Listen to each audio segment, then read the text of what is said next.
New tonight, an Indiana woman accused of homicide was found in Forsyth Township. It comes after a report of firewood stolen from Farquhar Mesa Tourist Park campground. Forsyth Township police stopped a vehicle later that day and found the passenger, Cheyenne Hill of Bedford, Indiana, had a warrant for her arrest for child neglect causing death to a 20-month-old child. I never would have left her to die. She was my child. She was my everything. I would have given my life for her. But I find myself falling for a child of my own. Cheyenne Hill brutally murdered her 18-month-old daughter because she believed she was evil like Jeffrey Dahmer. And then she blamed her death on the babysitter. Hello, my name is Holly. Welcome to the Murder She Shed.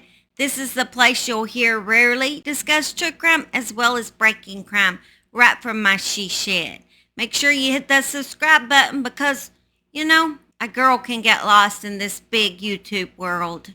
And also, I'm glad to have you today, and I want to show you my new shirt because, well, it's pretty epic considering it has Simon on it.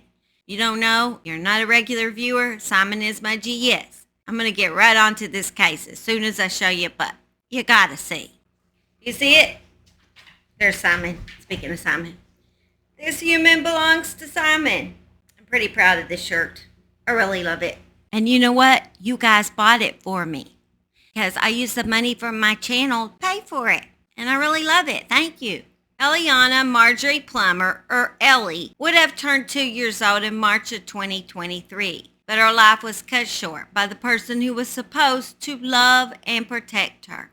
Ellie loved music. Her favorite song was Cover Me in Sunshine by Pink. Her favorite food was chicken Alfredo, and her favorite color was orange. She loved to swim, play with blocks, and puppies. She was born on March 25th, 2021 in Louisville, Kentucky, to Mom Cheyenne Hill and Father Aaron Plummer.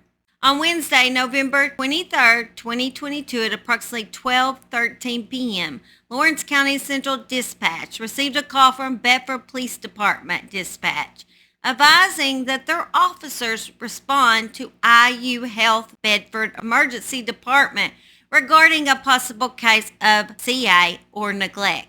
It was determined by those responding officers that the alleged incident likely occurred at Maple Ridge Apartments.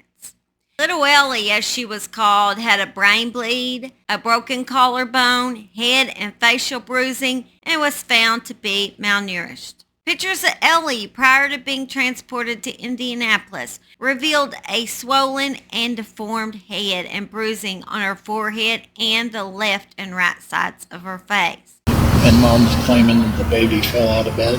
That's what she claimed initially. Of course, this child has so many injuries. You can scroll through. That's just what the nurses got today. The baby also has a brain bleed and a broken collarbone.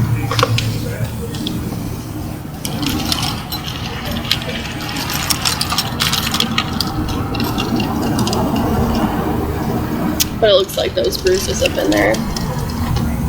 What are these looking like to you? That looks like cigarette burns That's to what I me. was getting ready to say. That's what I thought as well. Yeah. So I'm interested to see the kids' skeletal survey, Yeah. as well as like CT scans and MRIs. Yeah.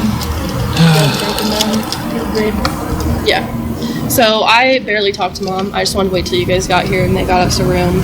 And then we've got a drug screen, Mom and babysitter too. Ellie had what appeared to be 3 fingerprint marks on one side of her face and one on the other, consistent with what seemed to have been caused by someone, grabbing her face and maybe squeezing it.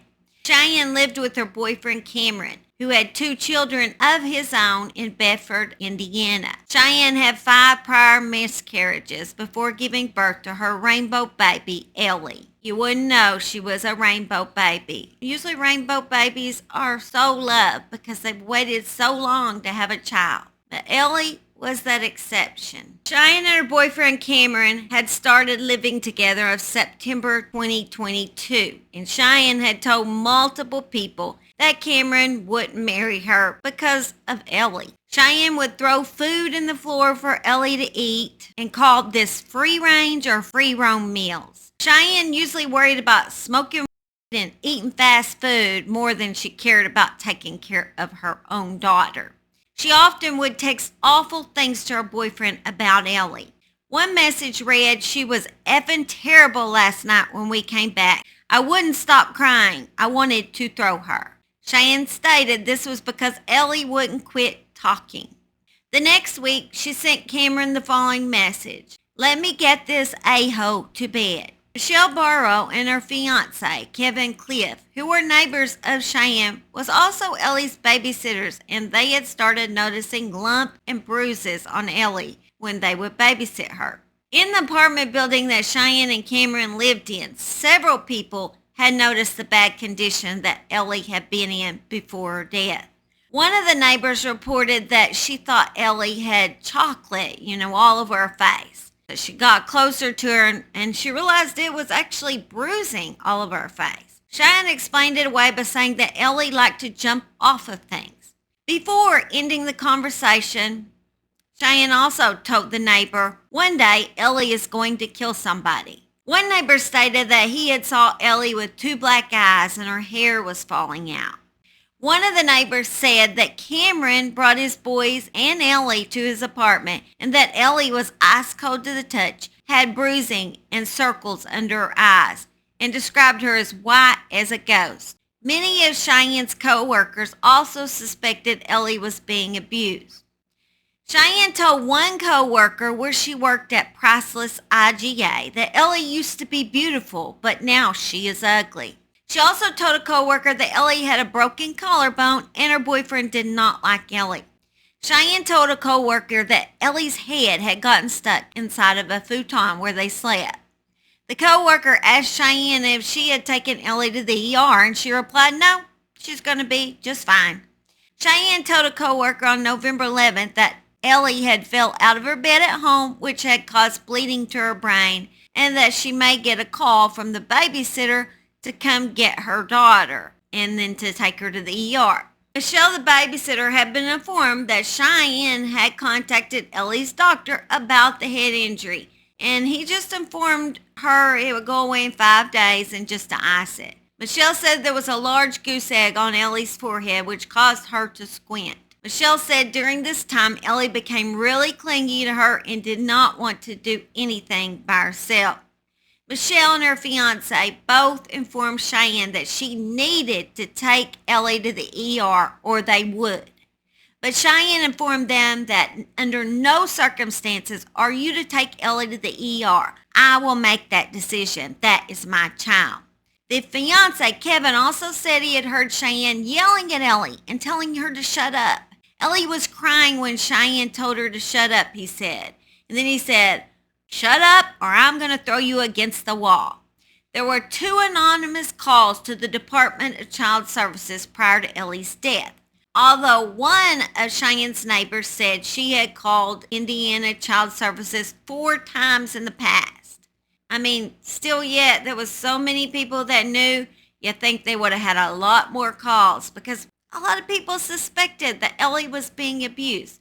But they did nothing, I guess. The first call reported smelling and chemical drug smell and said Cheyenne was suspected of using. The caller also said they saw bruises on Ellie's face. The second call of the day of Ellie's death reported that the toddler had injuries that could be from abuse, and that when they spoke with Cheyenne, her explanations didn't match the injuries. This caller said Ellie had fingerprint marks on both sides of her face and appeared half dead, barely able to hold her head up. The caller described Ellie's condition as lethargic. The caller stated Cheyenne left for work, leaving Ellie in that condition with her boyfriend Cameron. On November 23rd at 8 a.m., Cheyenne woke up to get ready for work and noticed Ellie was still sleeping. Cameron told her that Ellie looked pale. They then noticed Ellie's hands and feet were tensing up, or as they called it during the interview, she was posturing. The reason they called it that is because Cameron was actually a nurse.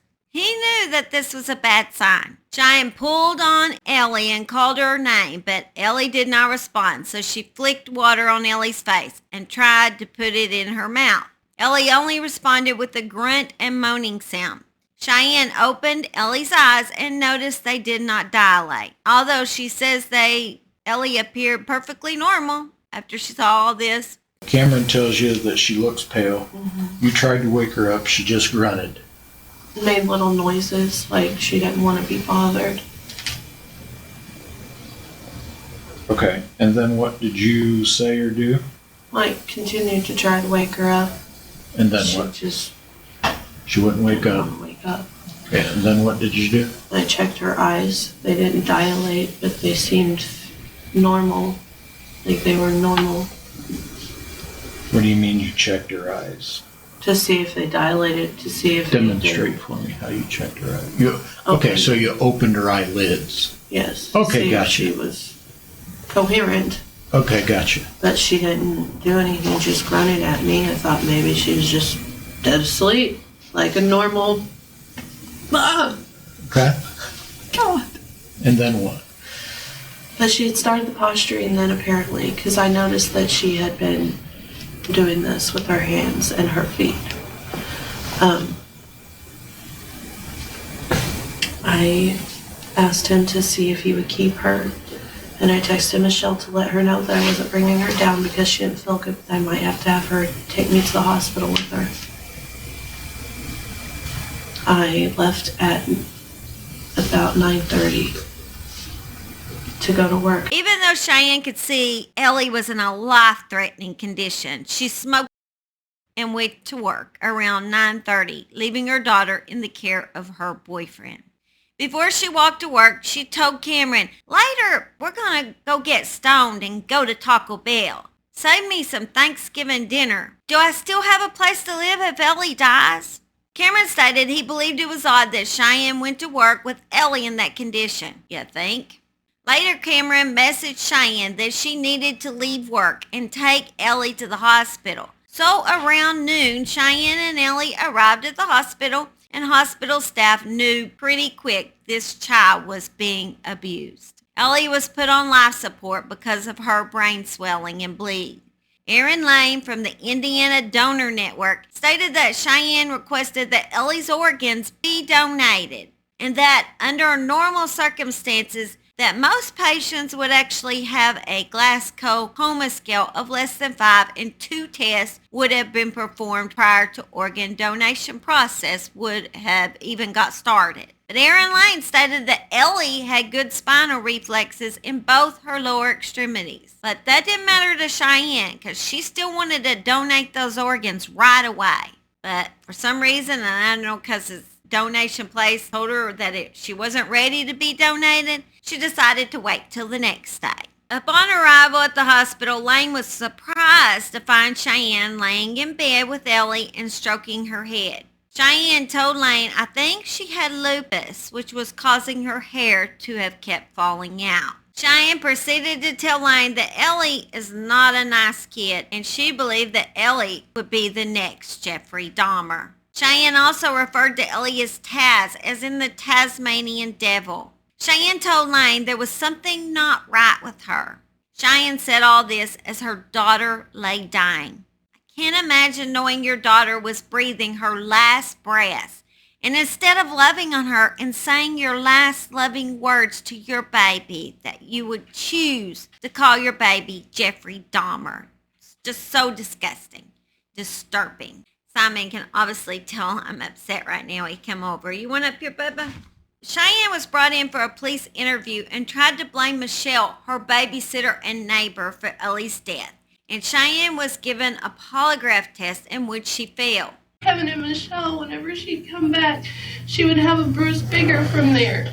That's why it had to have been Kevin and Michelle, because the time frame that they said that it happened. That's who you want. That's who you want to believe. No, actually, I want to believe whoever will go to jail, even if it was Cameron. See, I kept thinking maybe she's hurt herself in some other way because she's a baby, she gets her head all stuff, but I never thought that someone was beating on my child.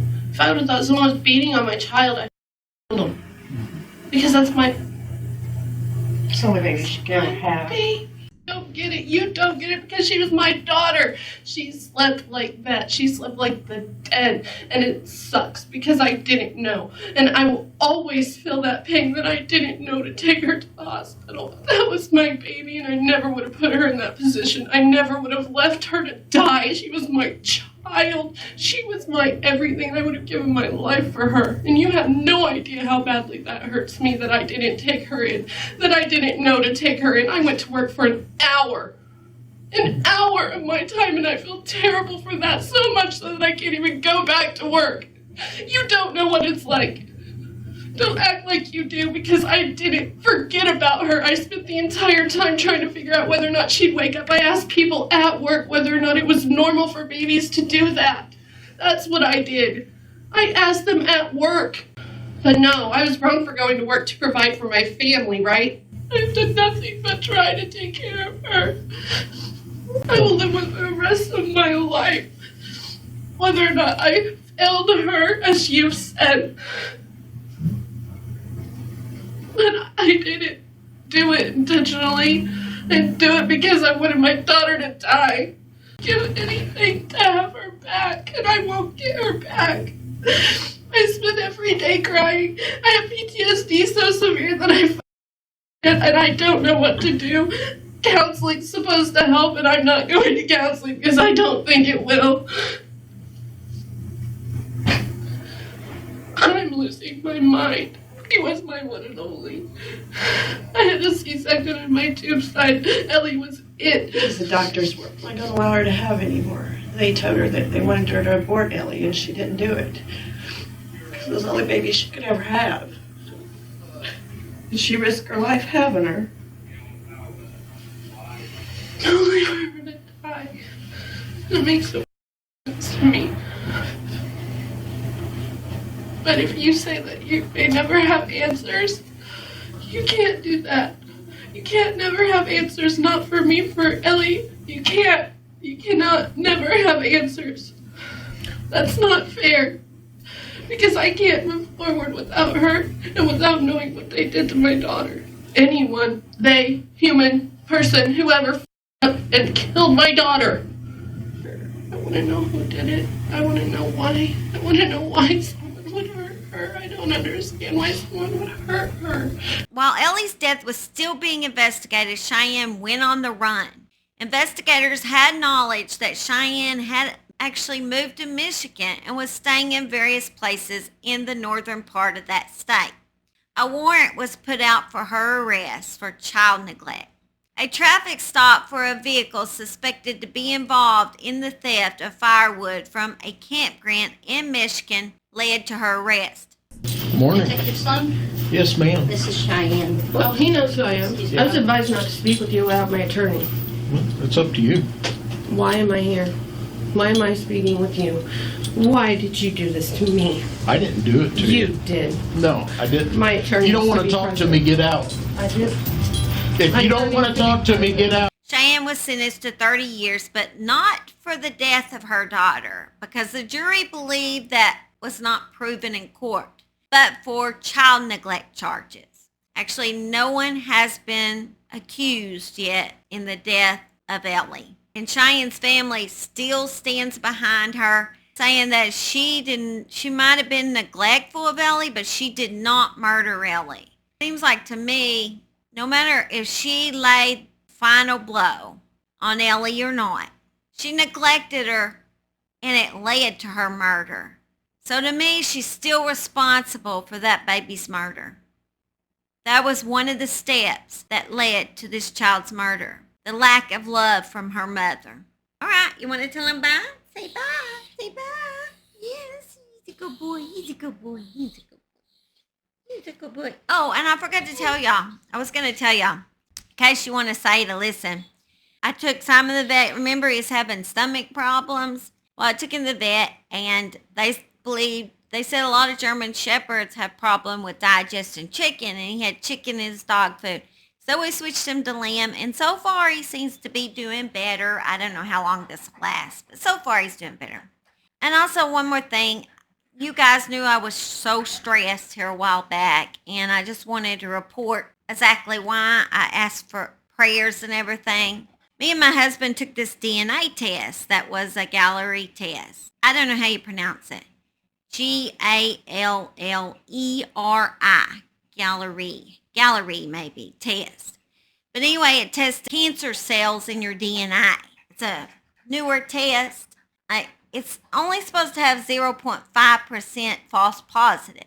Well, anyway, my husband came back. Mine came back fine. His came back saying lymphoid lineage, which they said means he could have a blood cancer, like leukemia or lymphoma, and they wanted to do more blood work. It was so scary because I have been with this man since I was 16 years old.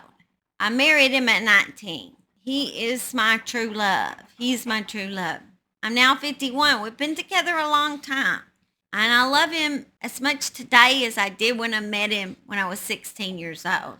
Nothing's changed. So it's heartbreaking to me when they told me that.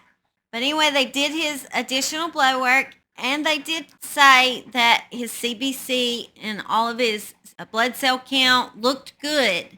So they said as of right now, they weren't going to do a bone marrow biopsy. They were going to wait and see if he had any changes in his blood work. And then if his blood work starts getting where it doesn't look good, that they would do the bone marrow biopsy. But as of right now, as far as we know, I mean, it's a low chance of being a false positive, but it could have been. And it could be nothing, and it could be something. We just got to wait a while and tell. I don't know if anybody else out there's taken this test and had a false positive. But if you have, maybe you can tell me about it, because I was so worried. But when his blood count came back looking good, I felt better about it. And I hope that he's going to be fine. You can continue to pray for us if you'd like. I would love that. And that God just continues to heal his body if there was something wrong with it. I appreciate your prayers, and thank you for always being best supporters here at the Murder She Shed. Also, if you haven't seen, I just passed 10,000 subscribers, which is a big deal to me because it seems like it's been so long since I started this, but it has been a couple of years, but 10,000 subscribers is great. I'm so excited. We're excited, aren't we, Simon? We excited? We are. You want to do Eskimo? Eskimo. All right, let's go. Yeah, my new shirt. You got dirty, bub. Bye. I love y'all. They say that you might get to heaven by praying for hours on end, by climbing the highest mountain, or saving 10,000 poor men. But